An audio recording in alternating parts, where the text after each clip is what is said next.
دوستو السلام علیکم۔ آج ہم آپ کو ایک ایسی حقیقت اور دل دہلا دینے والی سٹوری سنائیں گے کہ ایک نیک لڑکی جو حافظ قرآن تھی، لوگوں کے کپڑے سلائی کر کے گزر بسر کرتی تھی، مرنے کے بعد وہ کیوں عذاب کا شکار ہوئی۔ اس کی قبر کا حال جان کر ہر کوئی دنگ رہ گیا، کیونکہ وہ بڑی نیک تھی۔ لوگوں کے اصرار پر جب اس کی ماں نے اس لڑکی کی حقیقت بتائی تو یہ جان کر سب کے رونگٹے کھڑے ہو گئے۔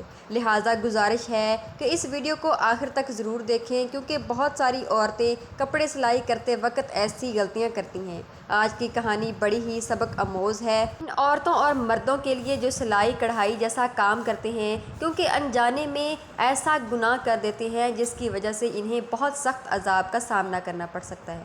کسی شہر کے دور دراز علاقے میں فاطمہ نامی لڑکی اپنی ماں کے ساتھ رہتی تھی۔ اس کے باپ کا انتقال ہو چکا تھا۔ فاطمہ کی ماں نے فاطمہ کو قرآن پاک حفظ کروایا اور اسکول کی تعلیم بھی دلوائی اور سلائی بھی سکھائی تھی، تاکہ یہ لوگوں کے کپڑے وغیرہ سلائی کر کے اور کچھ نہیں تو گھر کا کھانا پینا ہی چلا سکے، یعنی ان کی ماں بیٹی کی دو وقت کی روٹی چل سکے۔ فاطمہ بہت ہی محنتی لڑکی تھی۔ اس کے کچھ اصول تھے جس سے وہ کبھی پیچھے نہیں ہٹتی تھی۔ ابھی بھی کتنی دیر سے اس کے پاس دو عورتیں بیٹھی ہوئی تھیں، بار بار کپڑے سلائی کے لیے اصرار کیے جا رہی تھی، لیکن فاطمہ نے دو ٹوک لفظوں میں انہیں جواب دے دیا کہ وہ ان کے کپڑے نہیں سی سکتی۔ وہ عورتیں پھر فاطمہ کی منتیں کرنے لگیں، فاطمہ دیکھو، انکار نہ کرو، تم کے کپڑے سلائی کرتی ہو اور بہت اچھے کپڑے سلائی کرتی ہو، ہمارے بھی کپڑے سی دو، بہت مہنگے کپڑے خریدے ہیں، ہم نے کسی ایسی درجن کو دے کر اپنے کپڑے خراب نہیں کروانے چاہتی۔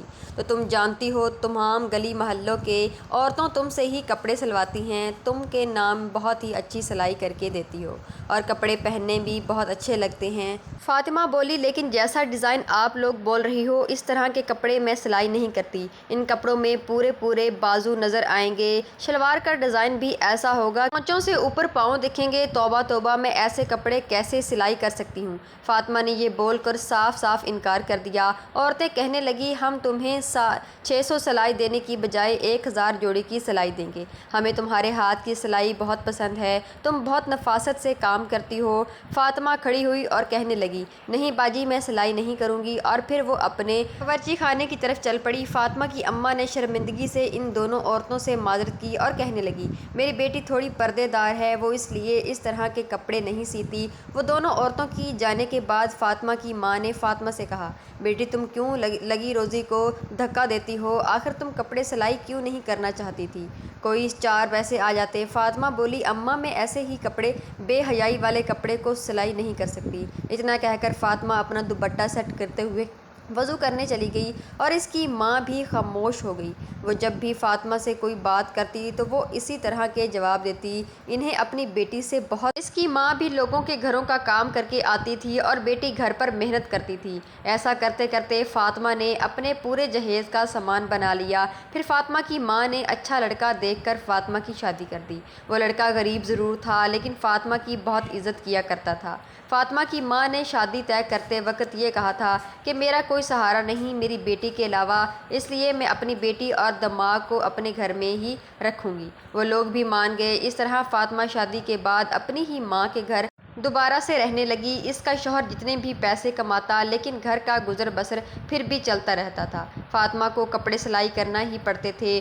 وقت ایسے ہی گزرتا گیا، فاطمہ پریگننٹ ہو گئی۔ اب فاطمہ سے کپڑے سلائی کرنا بہت مشکل ہو رہے تھے۔ ادھر فاطمہ کو یہ خوشخبری ملی اور ادھر سے شوہر نے گھر آ کر بتایا اسے نوکری سے نکال دیا گیا ہے۔ فاطمہ یہ بات سن کر رونے تڑپنے لگی کہ اب میرا کیا ہوگا، میں اس حال میں بھی کپڑے سلائی کروں گی، مجھے سکون نہیں مل سکتا۔ حالانکہ فاطمہ کا شوہر فاطمہ کا بہت ہی خیال رکھتا تھا۔ جب وہ کپڑے سلائی کرنے بیٹھتی تو فاطمہ کو وہیں بیٹھے چائے بھی بنا کر دیتا، کبھی کھانا بنا کر دیتا اور باہر نوکری بھی کرتا۔ اب اکثر ہی فاطمہ کی اپنے شوہر سے کام کے سلسلے میں بحث ہو جاتی۔ شوہر سے وہ بدتمیزی کرنے لگتی، بد زبانی کرنے لگتی۔ جب شوہر کھانا کھانے بیٹھتا تو آگے سے یہ کہہ دیتی، کام کے تو کاج کے دشمن اناج کے۔ وہ بیچارہ 2 نوالے کھاتا اور اٹھ کر باہر چلا جاتا، حالانکہ وہ بھی روز کام ڈھونڈنے جاتا تھا۔ اور یہ تو اللہ کی مرضی تھی کہ اس کو کام مل ہی نہیں پاتا تھا۔ ایسے کرتے کرتے آخر وہ دن آ گیا کہ فاطمہ کے گھر بیٹی پیدا ہوئی۔ فاطمہ کا شوہر اور فاطمہ کی ماں بچی کو دیکھ کر بہت زیادہ خوش تھے۔ فاطمہ کا شوہر تو گھر گھر جا کر مٹھائی بانٹنے لگا، اور یہاں پہ بچے کی خوشخبری ملی، اور ادھر فاطمہ کے شوہر کی نوکری لگ گئی۔ جہاں اس کی نوکری لگی تھی وہ ٹھیکیدار تھا، اور وہ بہت سخت مزاج تھا، صرف کام کو دیکھتا تھا اور گالیاں بھی دیتا تھا۔ فاطمہ کے گھر کے حالات بہت تنگ ہو رہے تھے۔ جب بچی تھوڑی سی بڑی ہوئی تو فاطمہ نے دوبارہ سے سلائی سٹارٹ کر دی، اور وہاں پہ جو عورتیں کپڑے سلائی کروانے آتی تھیں، جو کپڑا بچ جاتا وہ فاطمہ کو ہی دے دیتی۔ فاطمہ اپنی بیٹی کے فراک سلائی کر کے اپنی بیٹی کو پہنا دیتی۔ ایک دن خدا کی کرنی ایسی ہوئی کہ فاطمہ پہلی سیڑھی سے نیچے آ گری اور اس کا بہت زیادہ خون بہہ گیا۔ اس کی ماں چیخنے چلانے لگی، پورا محلہ اکٹھا ہو گیا۔ اس کا شوہر اس دن جمعے والے دن کام کرنے گیا ہوا تھا، ایکسٹرا کام کرنے تاکہ کچھ پیسے مل سکیں اور اپنی بچی کے لیے کچھ کھلونے لے آئے۔ لیکن جب اسے اپنی بیوی کا پتہ چلا تو اس نے تالے لگائے، چابی اپنی جیب میں ڈالی جلدی سے اور فوراً آ گیا۔ اپنی بیوی کو وہاں سے اٹھایا اور رستے میں آتے آتے اس کی بیوی دم توڑ گئی۔ وہ بہت رونے لگا، چیخنے لگا، اس کی بہت ساری باتیں اس کو یاد آنے لگی۔ وہ بہت پریشان تھا کہ اب میری چھوٹی سی بچی ہے، اس کا کیا بنے گا۔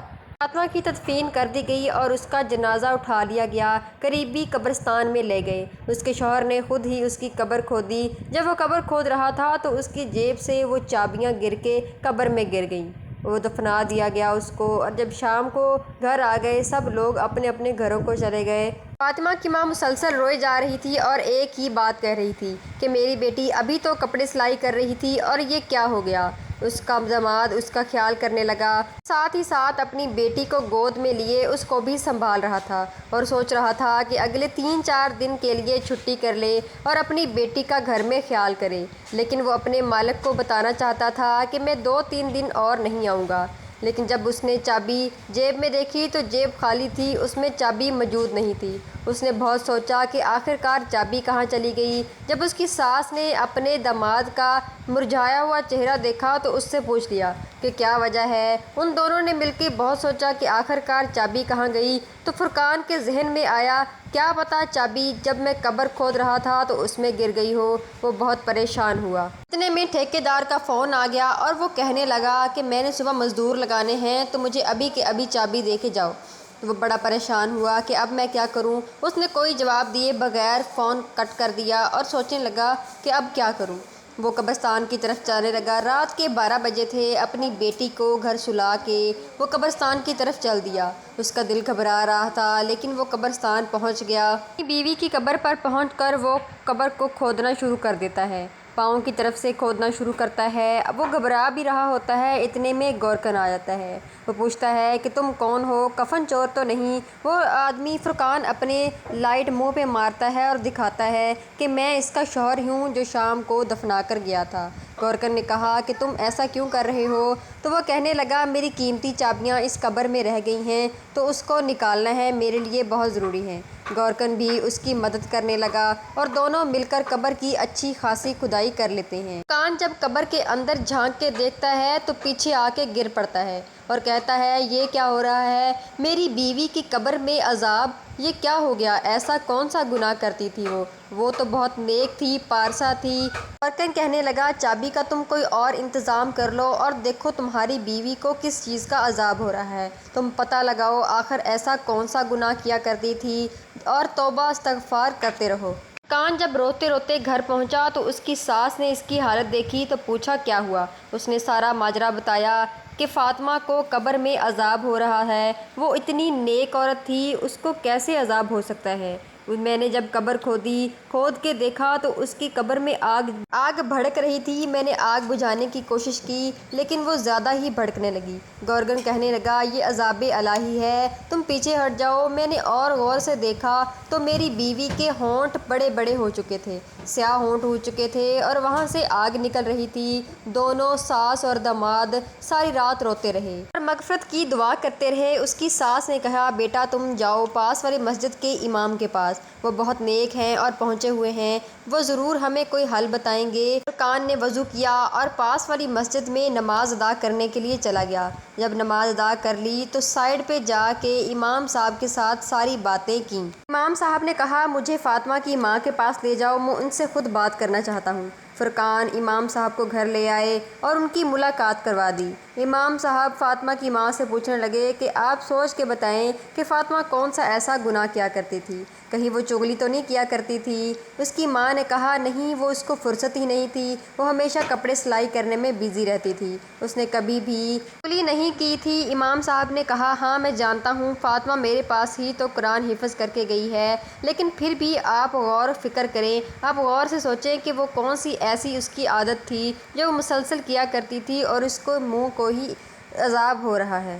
فاطمہ کی ماں بہت سوچنے کے بعد کہنے لگی، ہاں اس کی ایک عادت تھی، جب وہ کپڑے سلائی کرتی اور دھاگا کینچی کی بجائے منہ سے ہی توڑ لیتی، توڑ کے منہ میں چبائے رکھتی اور پھر تھوک دیتی، وہ ہمیشہ یہی کیا کرتی تھی۔ میں اسے کہتی تھی کہ ایسا مت کرو، دھاگا تمہارے ہونٹ کو لگ جائے گا، کینچی سے ہی کٹ کیا کرو، لیکن وہ میری بات نہ مانتی اور کینچی وہیں پڑی رہتی، منہ سے ہی دھاگے کو کٹ کرتی تھی۔ امام صاحب یہ سن کر کہنے لگے، ہاں یہ بات ہو سکتی ہے، اسی کی وجہ سے اسے عذاب ہو رہا ہے قبر میں، کیونکہ یہ ساری چیزیں امانت ہوتی ہیں اور اس میں خیانت نہیں کی جا سکتی۔ وہ سیڑھیوں سے گری تھی تو وہ کپڑے سلائی کرنے کے بعد ہی آئی تھی، کیونکہ وہاں سے گری، اس کے منہ میں دھاگے کا ذرہ تھا، یہ بھی کسی کی امانت تھی۔ جیسے باقی چیزیں امانت ہوتی ہیں اسی طرح یہ بھی امانت تھی، دھاگا بھی امانت ہوتا ہے، ہمیں یہ بھی واپس کرنا چاہیے۔ بظاہر تو یہ چھوٹی سی چیز ہے، لیکن دیکھیں اس کی وجہ سے قبر میں کیسا عذاب ہو رہا ہے۔ اور اب آپ کو چاہیے کہ اس کے لیے مغفرت کی دعا کریں، اور جو لوگ اس سے کپڑے سلائی کرواتے تھے ان سب کو فاطمہ کی عادت کے بارے میں آگاہ کر دیں۔ اسی دن فاطمہ کی ماں نے ان سب عورتوں کو بلایا جن کے فاطمہ کپڑے سلائی کیا کرتی تھی، اور ان کو اس کی عادت سے آگاہ کیا اور ان کو مغفرت کی دعا کرنے کا کہا۔ سب کو اتنا بڑا بات نہ لگی، اتنا بڑا گناہ نہ لگا، تو سب نے فوراً ہی ہاتھ اٹھائے اور اس کی مغفرت کے لیے دعا کرنے لگی، کیونکہ سب جانتے تھے کہ فاطمہ کتنی نیک خاتون ہیں، سب کے ساتھ بہت اچھے طریقے سے رہا کرتی تھی، اسی لیے سب نے فوراً ہی فاطمہ کو اس بات کے لیے معاف کر دیا۔ یہ امانت تھی جس میں خیانت نہیں کی جا سکتی، ہاں یہ ایک چھوٹی سی بات تھی لیکن اس پہ بھاری تھی۔ فاطمہ کی ماں نے فرقان سے کہا کہ تم آج ہی چابیوں کے لیے قبر کھودنا اور دیکھنا کہ فاطمہ کو قبر میں عذاب ہو رہا ہے یا نہیں۔ فرقان اسی رات گیا اور وہاں پہ گورگن کے ساتھ مل کر قبر کھودی تو دیکھا فاطمہ کی میت بالکل سکون سے تھی، بالکل ٹھیک تھی اور اس میں سے خوشبو آ رہی تھی۔ وہاں سے فرقان نے چابیاں لیں اور قبر کو دوبارہ بند کر دیا۔